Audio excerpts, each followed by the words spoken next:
In rural Italy, a grandmother could feed 12 people from a single dented pot, using ingredients that cost less than a loaf of good bread.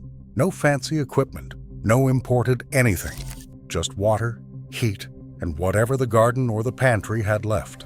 The dishes on this list were never meant for restaurants. They were built for survival. Farmers, fishermen, shepherds, people who worked 16-hour days and came home to a kitchen where waste was a sin and hunger was not optional. Number 18 on this list uses a technique that Michelin-starred chefs now charge $40 a plate for. And number 7 was considered so peasant, so low, that wealthy Italians refused to eat it for centuries. Now, it sells for $22 in Manhattan. Before we begin, subscribe, because these 30 meals might change how you cook forever. Number 30. Pasta e fagioli. Every Italian grandmother had a version, and every version started the same way. A soffritto of onion, carrot, and celery sweated in olive oil until the kitchen smelled like the answer to a long day. Then dried cannellini beans, soaked overnight in cold water, went into the pot with a Parmesan rind, a bay leaf, and enough water to cover everything by 2 inches. The beans simmered low for an hour until they started breaking apart and thickening the broth on their own. No cream, no thickener, just starch doing what starch does. Then in went short pasta, usually ditalini or broken spaghetti, because nobody wasted a thing. The pasta cooked directly in the bean broth, releasing more starch, turning the whole pot into something between a soup and a stew. A pound of dried beans cost under $2. A box of pasta, another $1. The Parmesan rind was trash you saved from last week. Total cost to feed 6 people, maybe $4. In the Campania region, families ate this 3 nights a week and never complained. The pot went on the table. Everyone served themselves. There were no leftovers. Number 29. Ribollita. Tuscany's most famous soup was never cooked once. It was cooked twice. That is what ribollita means, reboiled. Housewives made a massive pot of vegetable soup with cannellini beans, cavolo nero, carrots, onions, celery, and tomato. They ate it the first night as a brothy soup. Then the next day they layered stale bread into the leftover soup and cooked it again until the bread dissolved and the whole thing became thick enough to hold a wooden spoon upright. The bread was not a garnish. It was the backbone. Tuscan bread is made without salt, which means it goes stale fast, but absorbs liquid like nothing else. A 2-day-old loaf that nobody wanted became the star ingredient. Families in the Arno Valley made ribollita every week through winter, stretching a handful of vegetables into 2 full meals. The second version, the reboiled one, was always better, richer, thicker. The flavors had time to marry. A drizzle of raw olive oil on top and a crack of black pepper. That was dinner. Cost per serving came to pennies. Number 28. Acqua cotta. The name translates to cooked water, and that tells you everything about where this dish came from. Shepherds and charcoal burners in the Maremma region of southern Tuscany carried almost nothing into the hills. They had stale bread, maybe an onion, wild herbs they could forage, and water. That was it. Acqua cotta starts with onions, sweated slowly until they almost melt, then tomato, wild celery, and whatever greens were available. Water goes in. The whole thing simmers until the broth has flavor. Then a stale bread slice goes into each bowl. The hot broth is ladled over, and a poached egg is cracked on top. The egg cooks in the residual heat, the yolk breaking into the broth like a golden sauce. This was survival food from the 1800s that tasted far better than it had any right to. The egg was luxury. Some nights there was no egg, just bread and broth. Men ate it hunched over fires in the open air, miles from any village. Number 27. Minestrone. Not the watered-down canned version Americans know. Real minestrone was a war of whatever the garden produced that week. Zucchini, green beans, potatoes, tomatoes, chard, onions, borlotti beans, and always a Parmesan rind sinking to the bottom. There was no fixed recipe. That was the whole point. A housewife in Lombardy used rice. One in Liguria stirred in pesto at the end.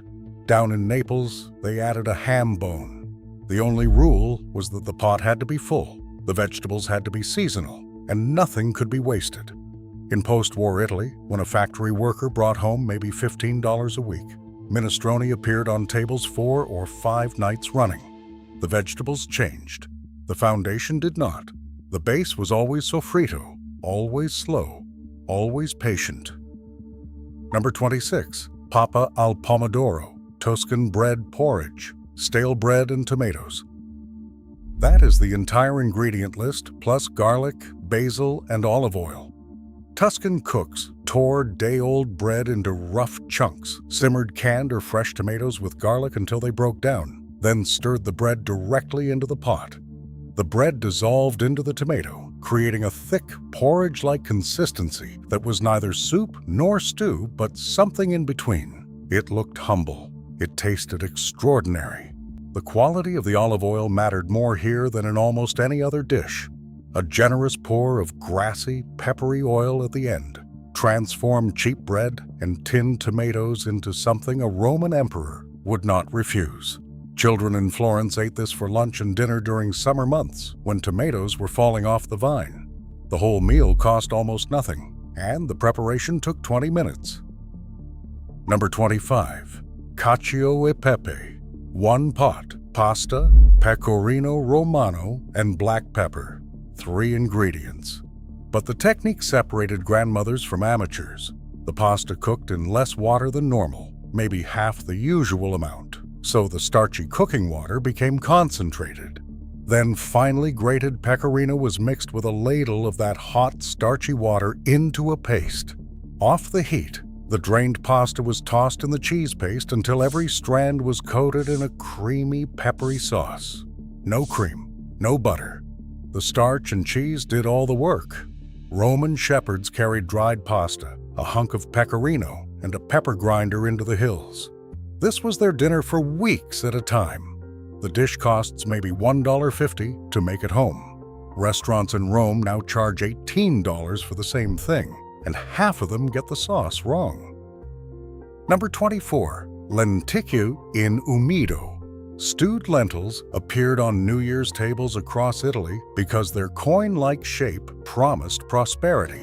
But for the rest of the year, they were simply cheap, filling, and easy. Brown or green lentils went into a pot with onion, carrot, celery, a couple of canned tomatoes, and a bay leaf. No soaking required. 40 minutes of simmering and dinner was ready. Some families stirred in short pasta for the last 10 minutes to stretch it further. Others served the lentils over stale bread. A pound of dried lentils cost about $1 and fed a family of 5. In Umbria, they added a few sausage coins from the cheapest link the butcher sold, and suddenly, a peasant dish became a feast. Number 23, pasta e ceci. Chickpeas and pasta cooked together in the same pot. Romans have been making this since before the empire fell. Dried chickpeas are soaked overnight, then simmered with garlic, rosemary, and a generous pour of olive oil. When the chickpeas are tender, half are mashed directly in the pot to thicken the broth. Then short pasta is added and cooks in that creamy, starchy chickpea liquid. The result is thick, earthy, and deeply satisfying. Anchovy was the secret weapon. 1 or 2 fillets dissolved into the oil at the start, and they gave the whole dish an umami backbone that nobody could identify, but everyone craved. A tin of anchovies cost next to nothing and lasted weeks.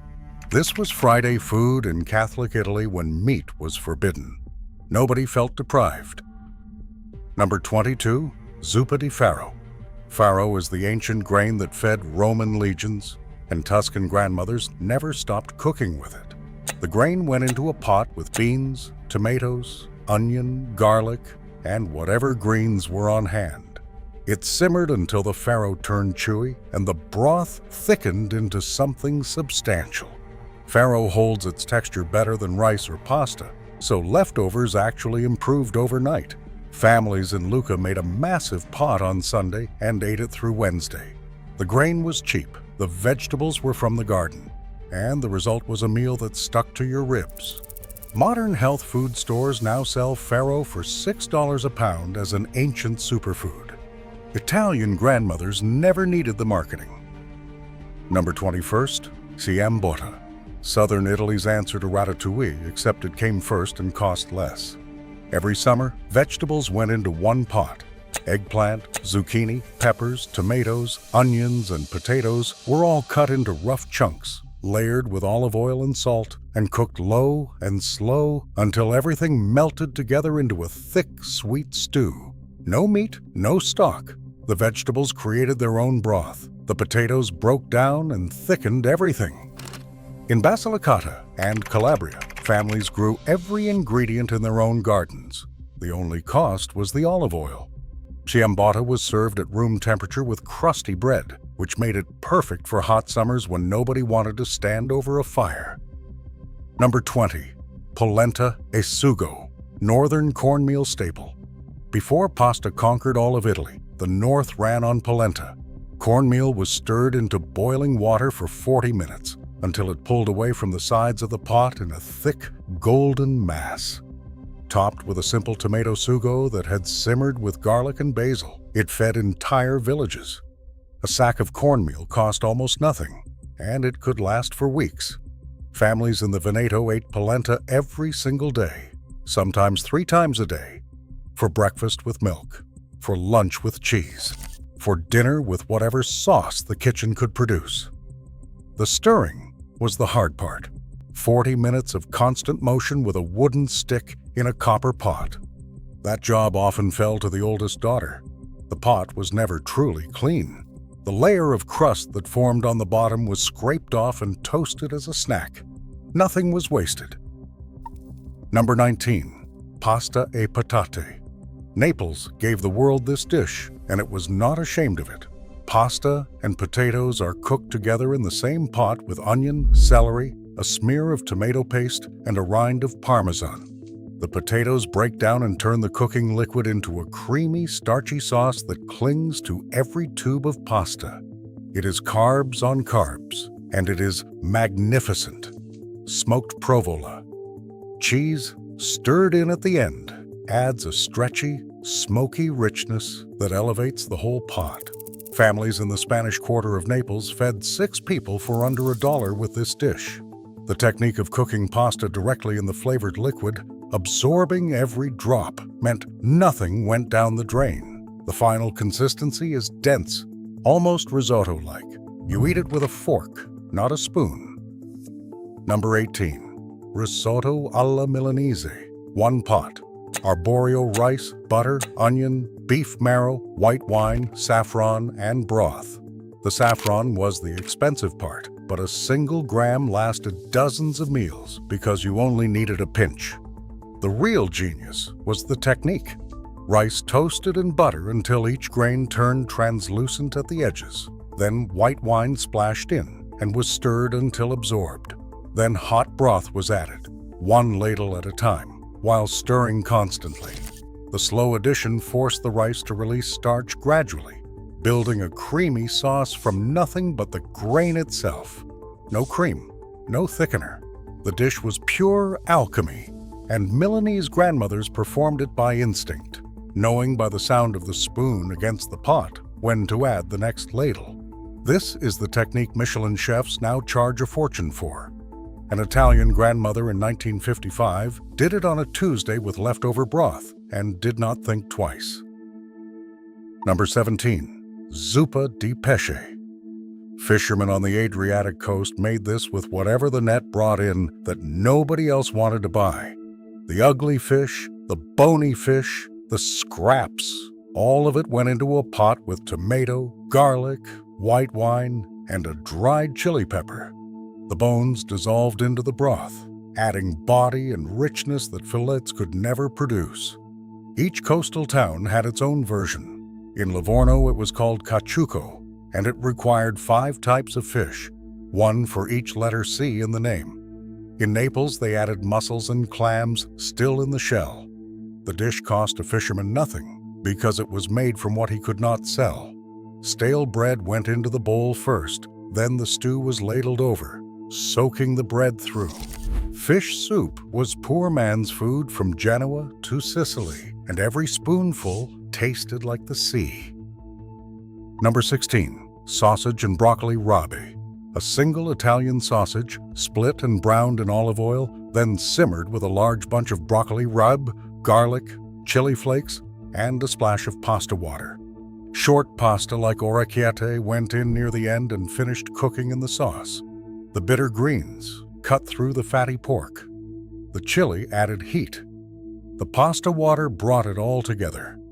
This was a 15-minute meal in Puglia that cost next to nothing. One sausage per person was a luxury. On lean weeks, the sausage disappeared entirely, and the dish became broccoli rabe and pasta with garlic. Nobody complained because the greens carried enough flavor on their own. Number 15. Pasta al pomodoro, the simplest pasta dish in Italy, and possibly the hardest to get right.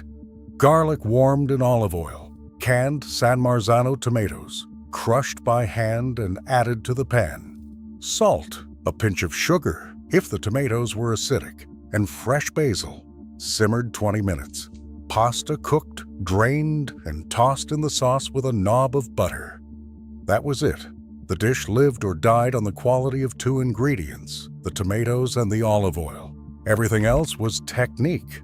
Generations of Italian mothers knew that the sauce had to coat the pasta, not drown it. The pasta went into the sauce, never the other way around. This was the meal children begged for, the dish that tasted like home, no matter where you were in the world. Number 14. Minestra di verdure. Not minestrone, minestra.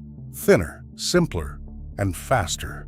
Whatever greens were available, usually chard, spinach, or escarole, went into a pot with onion, potato, and water. Cooked until the potato broke down and the greens wilted into a silky broth. A poached egg or a shower of grated pecorino on top made it a complete meal. This was sick day food, cold night food, and nothing left in the pantry food, all in one. Every Italian region had a version. The dish took 20 minutes and cost almost nothing.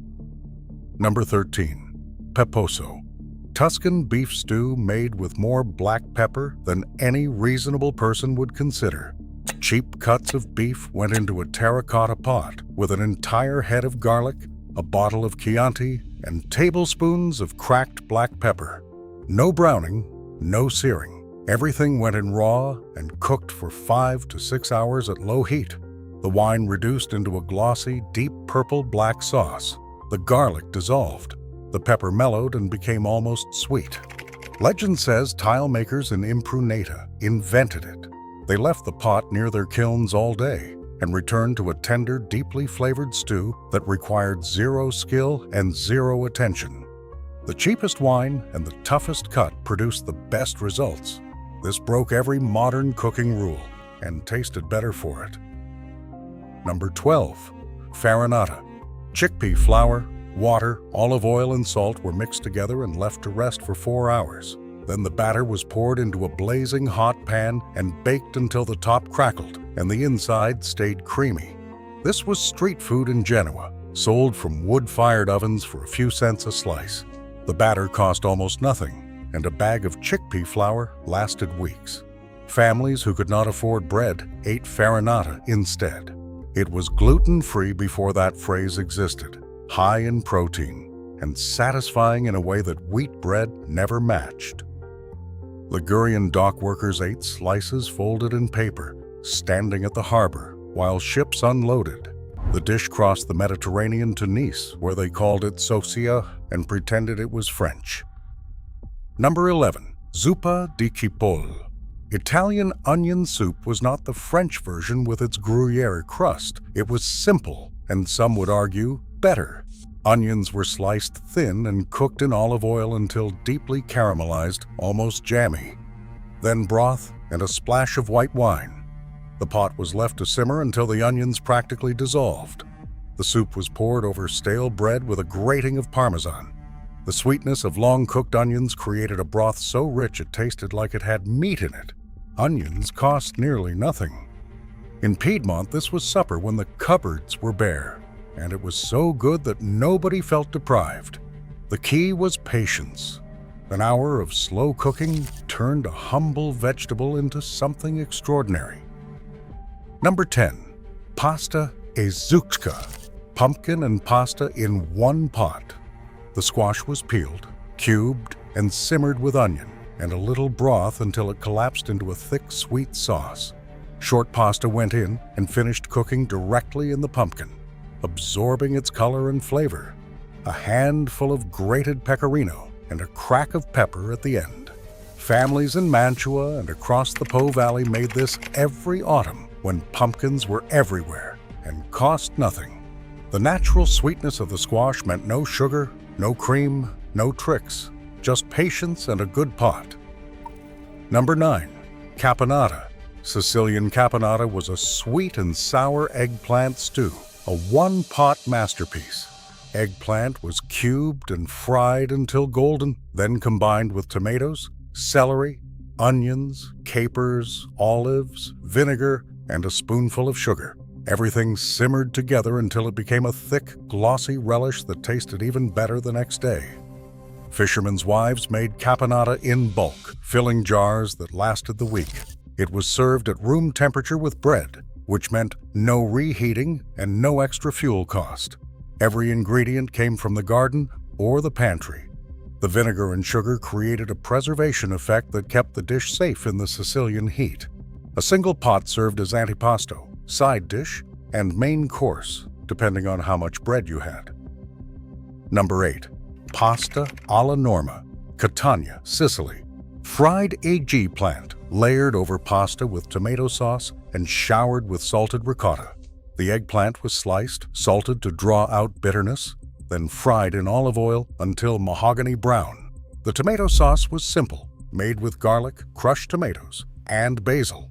The salted ricotta was grated over the top like snow. One pot for the sauce, one for the pasta, but the eggplant was the soul.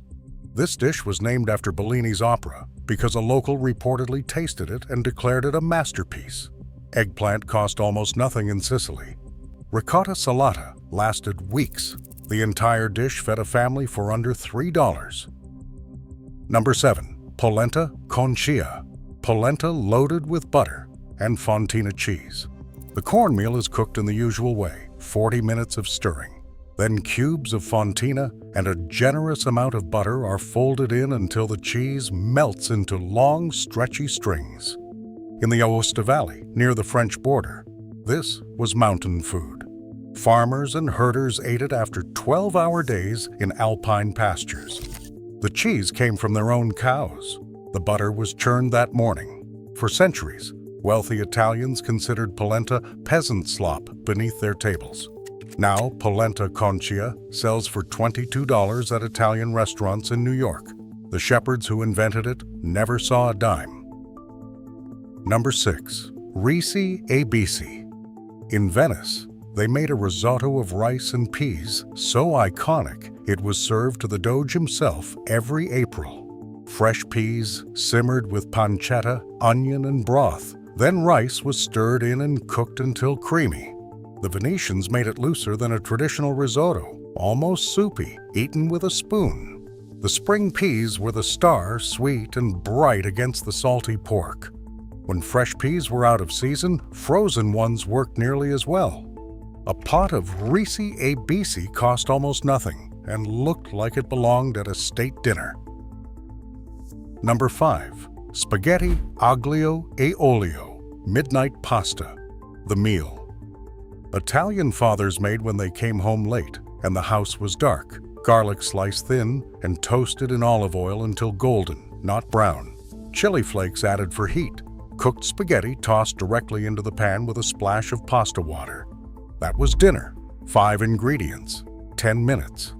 The garlic had to be sliced, never minced, so it toasted evenly and turned nutty instead of bitter. The olive oil was the sauce. The pasta water was the emulsifier. This dish cost pennies and tasted like genius. Every Italian alive has made this at 2 in the morning and felt like the richest person on earth. Number 4. Cacciatore. Hunter's stew. Chicken pieces browned in olive oil, then simmered with tomatoes, onions, bell peppers, olives, and red wine. One pot on the stove for an hour, filling the house with a smell that pulled neighbors to the door.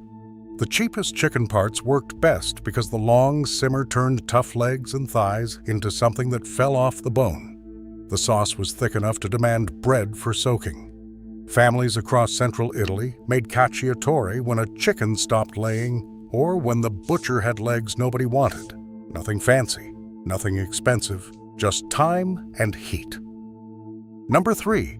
Ribollita nera. The darker, richer cousin of regular ribollita, made with black cabbage, more beans, and a heavier hand with olive oil.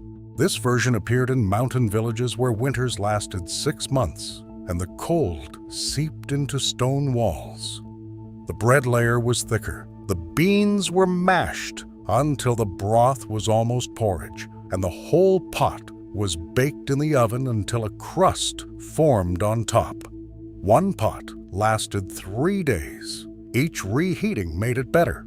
The crust that formed was fought over like the corner pieces of lasagna.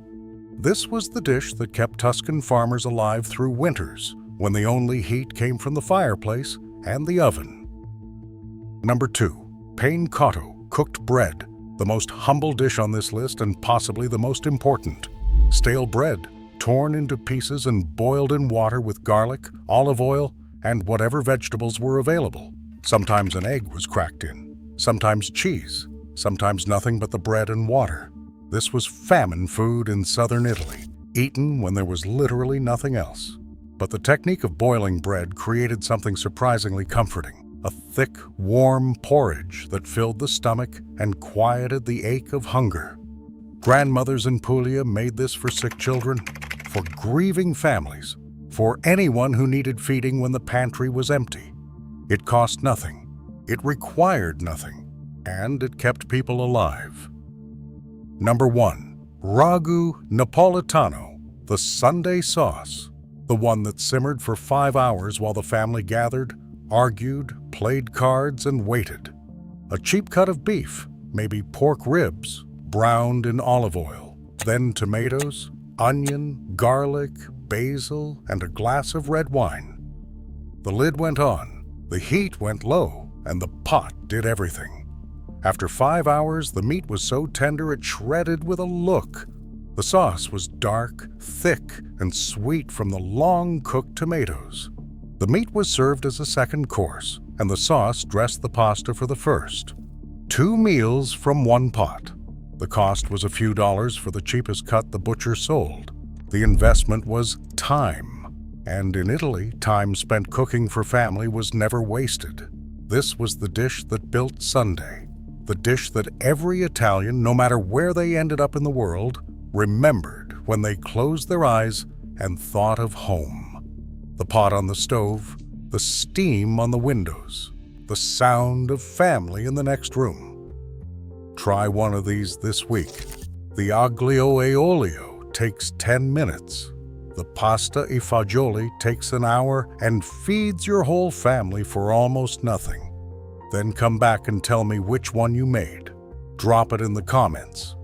I want to know if the peposo gets more love than the ribollita, and whether anyone else's grandmother made pane cotto when times got hard, because these were never restaurant dishes. They were survival, and they tasted better than anything you will find on a menu tonight.